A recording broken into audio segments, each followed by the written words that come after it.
팝의 황제, 역사상 가장 성공한 엔터테이너 마이클 잭슨. 2009년 6월 25일 그가 심장마비로 사망했다. 그의 죽음을 놓고 가장 뜨거웠던 논란은 자연사인가, 자살인가, 아니면 타살인가. 2011년 11월 7일 이 질문에 대한 최종적인 답이 공개됐다. 주치의였던 콘레드 머레이에 의한 과실치사, 즉 타살이었다. 부검 결과 사망하기 24시간 전에 강력한 마취제를 과다 투여한 것이 사인으로 밝혀졌다. 이처럼 어떤 이의 죽음에 대한 진실을 밝히는 데 열쇠가 된 것이 있다. 바로 법의학이다.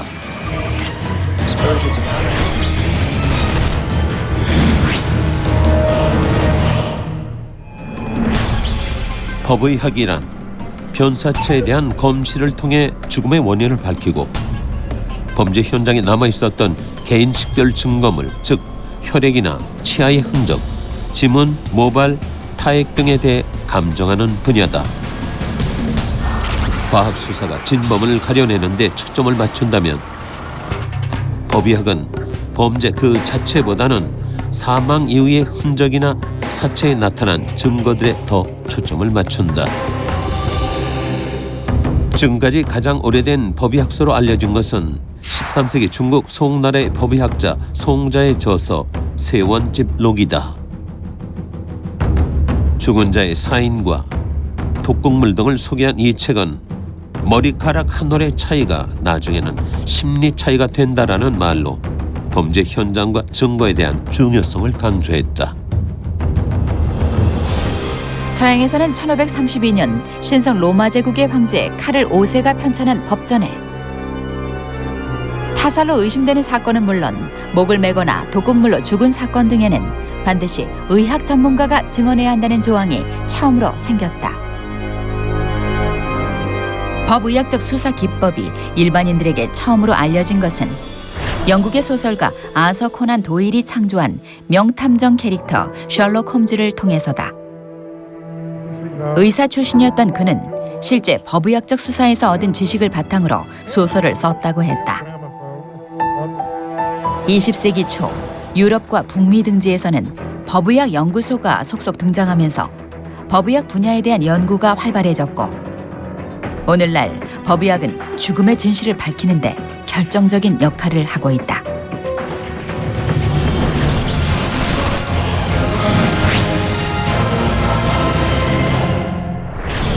지난 2009년 태국 방콕의 한 호텔에서 영화 킬빌에서 악역 비를 맡았던 배우 데이비드 캐러딘이 숨진 채 발견됐다. 발견 당시 그는 옷장에 밧줄로 목을 맨 상태였다. 때문에 세계 주요 언론은 일제히 그의 죽음을 자살로 단정했다. 그러나 수사를 맡은 태국 경찰은 스스로 목을 맨 것은 맞지만 자살은 아니며 나체로 끈에 묶여있는 상태를 볼 때 성적인 행위를 하다 잘못돼 숨졌을 가능성이 크다고 밝혔다. 맺지만 자살이 아닌 해괴한 사건. 법의학계에서는 이런 죽음을 자기 색정사라고 분류한다. 이는 성적 쾌감을 느끼고자 스스로 끈이나 비닐봉지, 심지어 전기장치 등을 이용해 어떠한 행위를 하다가 사고로 죽는 것을 말한다. 그런데 자기 색정사는 간혹 자살이나 타살로 둔갑하기도 한다. 만약 타살로 분류되면 없는 범인을 찾기 위해 수사 인력이 불필요하게 낭비되며 반대로 자살로 귀결되면 생전에 준비한 보험의 혜택을 받지 못하게 된다. 때문에 자살인가 타살인가로 논란이 될 경우 법의학적인 견해가 더욱 중요하다고 할 수 있다. 법의학은 자살로 위장한 타살을 밝혀내고 범인을 검거하는 데 지대한 역할을 해오고 있다. 1924년 12월 엘시 카메론이란 여성은 애인인 농부 노먼 손을 만나러 간 뒤 실종된다. 경찰이 노먼 손을 찾아가 카메론의 실종 사실을 알려주며 아는 게 있느냐고 묻자 그는 농장에 오지 않았습니다.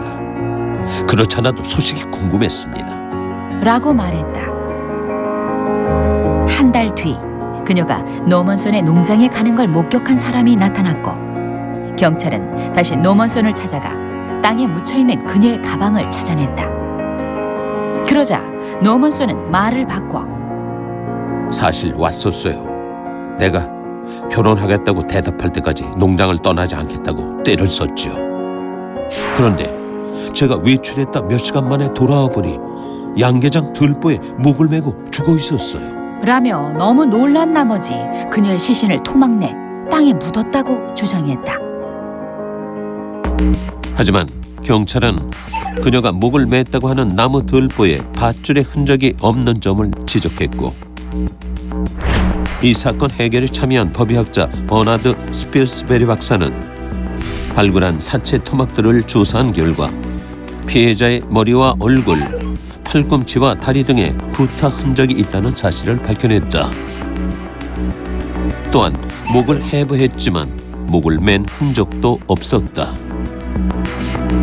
노먼슨 사건을 다루는 심리가 진행되면서 두 사람의 법의학자가 날카롭게 대결하는 양상이 전개됐다. 피고 노먼슨 측의 병리학자였던 로버트 브론테 박사는 카메론의 사체를 다시 부검했고 그 결과 목에서 가늘게 패인 홈을 발견했다고 주장했다. 하지만 스필스베리 박사는 눈으로도 확인할 수 있는 타박상의 흔적이라며 이를 부정했다.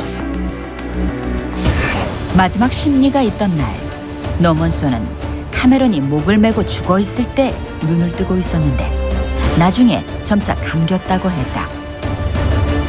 그러자 스필스베리 박사는 법의학적으로 볼 때 목을 메고 자살한 사람의 눈이 완전히 감기는 일은 절대 있을 수 없습니다. 라고 반박했다.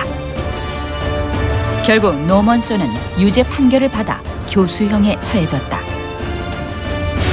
만약 법의학의 도움이 없었다면 범죄의 대부분은 원전 범죄로 끝났을지도 모른다.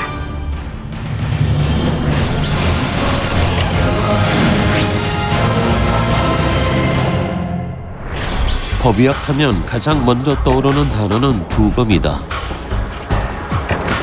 부검은 검시의 한 방법으로 검실한 사체 상황을 조사하는 것이다. 검시의 종류에는 시체의 외관만으로 사인을 추정하는 검안과 시체 내부를 조사하는 부검이 있다. 법의학자는 검시를 통해 사망자의 신원을 파악하고 사망 시각을 추정하며 사망 원인을 밝혀낸다. 또한 과학 수사를 뒷받침할 수 있는 혈액, 타액, 모발 등의 증거물을 확보한다.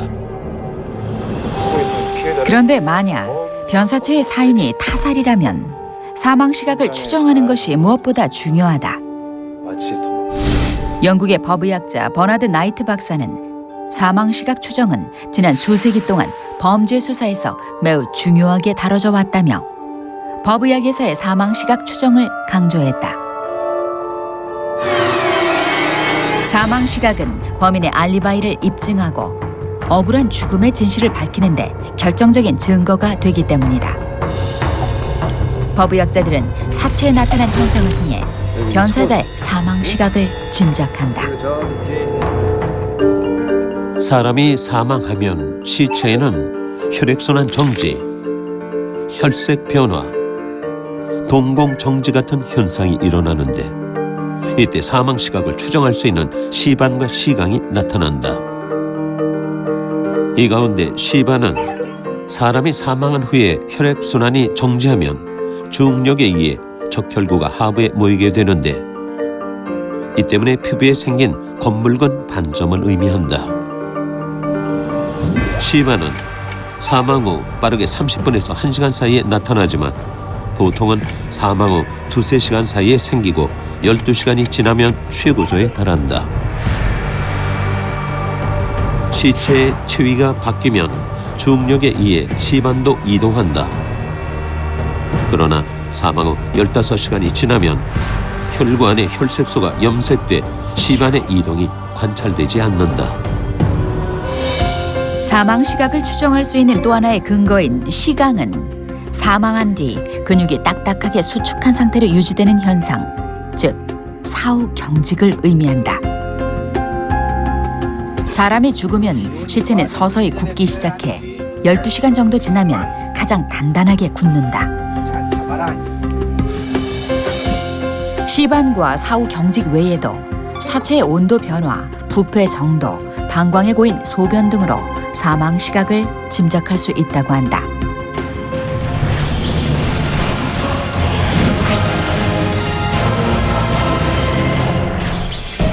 사체의 변화 외에도 위에 든 내용물을 통해 죽은 사람의 사망 시각을 추정할 수 있다.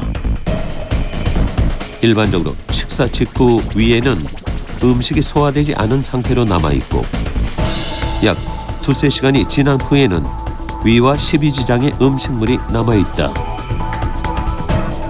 약 4시간 내지 5시간 후에는 위는 비고 십이지장에만 음식물이 남아있으며 식후 6시간이 지나면 위와 십이지장이 모두 비어있다.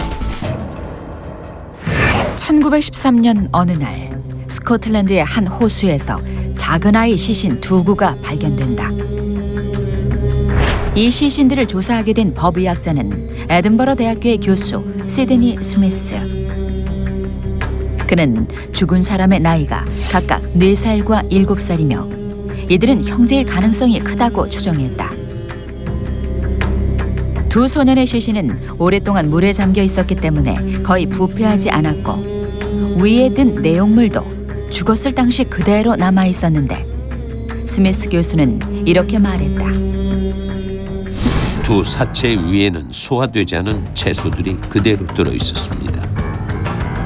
완두콩, 보리, 감자, 순무, 부추 등으로 죽기 1시간 전쯤에 식사를 한 것으로 보입니다.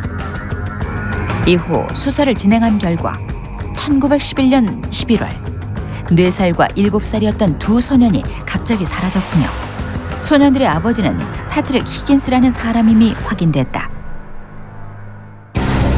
그런데 그가 두 아이에게 채소 스프를 주던 모습을 목격한 사람이 나타나면서 패트릭 히긴스는 체포됐다. 법정에서 유죄 판결을 받은 그는 1913년 10월 교수형에 처해졌다.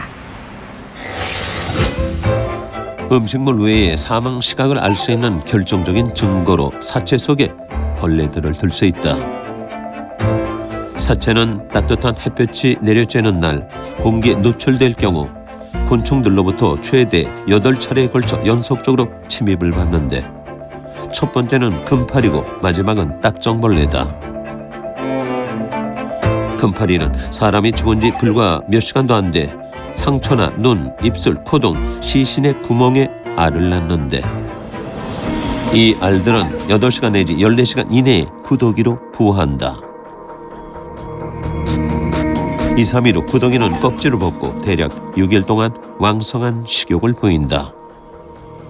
이후 사체에서 떨어진 곳으로 이동해 땅속으로 들어가는데 이 구더기가 파리로 다시 태어나기까지 대략 12일이 소요된다.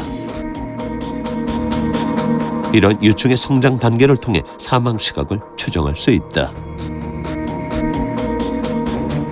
1964년 6월 28일 영국 버크셔의 어느 숲에서 낚시 미끼로 쓸 구더기를 찾던 두 소년은 구더기떼 사이에서 변사체를 발견한다. 사법당국의 요청을 받고 사체 발굴을 지휘한 사람은 법의학자 키스 심슨 박사. 경찰은 사체의 부패 정도를 봐서 적어도 6주에서 8주 전에 살해됐을 것으로 추정했다. 그러나 키스 심슨 박사의 의견은 달랐다. 그는 9일에서 10일, 기껏해야 11점 지났다고 주장했다. 그는 구더기의 성장 단계를 보고 사망일을 추정했는데 그 날짜를 6월 16일이나 17일이라고 단언했다. 그 시기의 실종 신고자 목록에 6월 16일쯤 종적을 감춘 피터 토머스라는 사람이 있었고 지문 대조, 엑선 검사 등의 결과 변사체와 일치했다. 그는 후두 부에 한 차례 강한 타격을 받고 사망한 것으로 드러났다. 피터 토머스 살해 용의자로 윌리엄 브리틀이 지목됐다. 그는 토머스에게 빚을 지고 있었으며 과거 특공 무술을 배웠다는 사실이 밝혀졌다. 그러나 브리틀은 6월 16일 토머스에게 빚을 갚았다고 했다. 브리틀의 살인죄를 심리하는 법정에서 브리틀의 변호사는 3명의 증인을 내세웠는데 이들은 한결같이 6월 20일과 21일에 토머스를 봤다고 증언했다. 그러나 키스 심슨 박사의 노력으로 배심원들은 이 증인들이 토머스를 보았다는 날짜를 혼동했으리라 판단했고 그 결과 브리틀은 종신형을 선고받았다.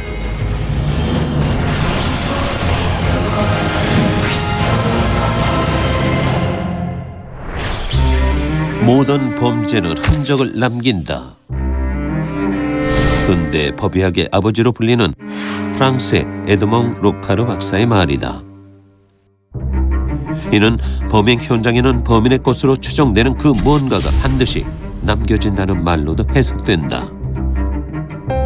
그 증거물들은 때론 머리카락이, 때론 혈액, 타액, 정액, 소변 등이, 때론 근육이나 피부 조직도 될 수 있다.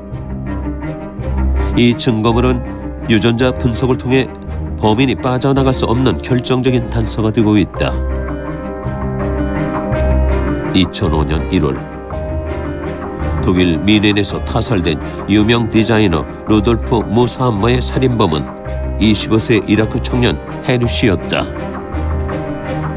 그를 검거할 수 있었던 결정적인 증거물은 범행 현장의 전화선에 남겨진 그의 세포 조직이었다. DNA 증거에 의해 유죄 판결을 받은 최초의 미국인 토미 리 앤드류스. 그는 1986년부터 1987년 초반까지 23차례에 걸쳐 성폭행을 저질렀다. 1987년 5월 1일 경찰은 추격전 끝에 그를 체포했는데 범행 현장에 남겨진 지문과 피해자들의 몸에서 검출된 정액으로 확인한 혈액형으로 그가 범인임을 확신할 수 있었다. 그러나 그는 너무도 명확한 알리바이를 주장했고 사법당국은 보다 확실한 증거가 필요했다. 그래서 앤드류스의 혈액과 피해자의 몸에서 검출된 정액을 대상으로 유전자 감식을 시행했는데 이 둘의 유전자가 일치했다. 사전 심리를 마친 뒤 판사는 그 증거를 인정하겠다고 했다. 하지만 피고 측의 이의 신청으로 재판은 무효가 되고 1987년 11월 재심 법정이 열렸다. 여기에서 법의학자들은 유전자 감식법에 대해 자세히 설명했고 앤드류스는 115년형을 선고받았다. 한편 우리나라는 2010년 7월 26일부터 DNA 신원 확인 정보의 이용 및 보호에 관한 법률을 시행하고 있다. DNA 데이터베이스를 활용한 덕분에 지난 4년간 1,400건 이상의 미제 사건이 해결됐다고 한다. 1984년 이래 범죄 수사는 물론 친자 확인이나 심지어 선사시대 동물 연구에서도 매우 중요한 기술로 활용되고 있는 유전자 감식. 인간의 유전자를 모아 DNA 지문을 확보하는 것에 대해 개인정보 유출이라는 반대 여론도 있지만 범죄 수사에 있어 유전자 감식이 가져다준 놀라운 성과를 고려할 때 범죄인 유전자 정보에 대한 요구는 더욱 커질 것으로 보인다. 모든 사람이 반드시 맞이하는 죽음. 그런데 만약 그 죽음에 의혹이 있다면 죽음에 관한 진실을 철저하게 규명해야 할 것이다. 이렇듯 사회의 인권을 보호하고 억울한 죽음을 해소하고 위로하는 분야가 법의학이다. 산 자를 살리는 사람이 의사라면 죽은 자를 살리는 사람은 바로 법의학자다.